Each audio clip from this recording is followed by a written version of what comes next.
ایران سے کبھی خیر کی توقع نہیں رکھ سکتے۔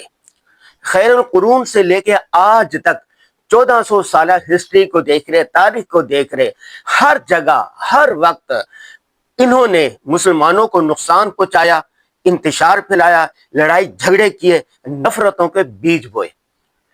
جب سے ہماری آنکھ کھلی ہے، 50 سال کے قریب ہماری عمر ہونے والی ہے، ہم نے ان 40 سالوں میں ایران کو ہمیشہ نفرت پھیلاتے ہوئے، شورش ببا کرتے ہوئے، سازشیں کرتے ہوئے ہی پایا ہے۔ گزشتہ 10 سالوں سے دیکھ لیں، عالم اسلام میں، شام میں دیکھ لیں، پاکستان میں دیکھ لیں، اور خطوں میں دیکھ لیں، عراق میں دیکھ لیں، سعودی عربیہ میں دیکھ لیں، ہمیشہ انہوں نے نفرتیں پھیلائی۔ بیت اللہ شریف پر قبضے کی کوشش کس نے کی؟ ایران نے۔ پھر کس نے چھڑایا؟ پاک فوج نے۔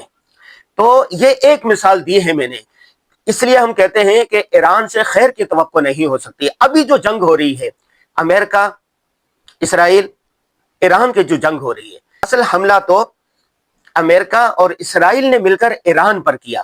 ایران کو یہ چاہیے تھا کہ اپنا بدلہ ان سے لے، لیکن اس نے سعودی عرب، قطر، کویت، متحدہ عرب امارات اور پورے عالم اسلام کو ایک دہتا انگارہ بنا دیا ہے۔ قتل کہیں اور ہوتا ہے، مظاہرے پاکستان میں کیے جاتے ہیں، مارا کہیں اور جاتا ہے، اسکول پاکستان کے جلائے جاتے ہیں۔ یہ کون سی سائنس ہے؟ اس لیے آپ ہسٹری پڑھیں، آپ تاریخ دیکھیں، تو اس سے کبھی خیر کی توقع نہیں ہو سکتی۔ انہوں نے ہمیشہ نفرتوں کے بیج بوئے ہیں۔ جنگ عظیم اول ہوئی تھی 1914 سے لے کے 19 تک، دوسری جنگ عظیم ہوئی 1939 سے لے کر 45-46 تک۔ ان دو جنگوں کے اندر کروڑوں لوگ مارے گئے، کروڑوں لوگ مارے گئے، اور کہیں ایسا تو نہیں ہے یہ تیسری جنگ کا آغاز ہو، اور تیسری جنگ کے شعلے ہمیں پوری دنیا میں دکھائی دیتے ہیں۔ ایسا لگتا ہے کہ یہ جو جنگ ہو تو یہ تہذیبی جنگ کہلائے گی۔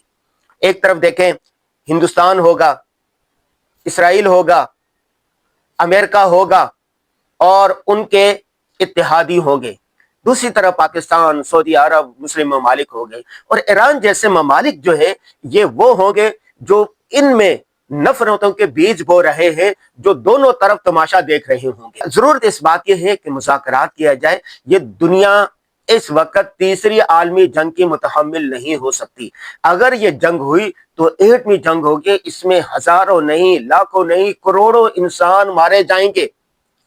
دین اسلام کا پیغام امن اور سلامتی ہے، اتحاد ہے، محبت کا ہے، اتفاق کا ہے، اتحاد کا ہے۔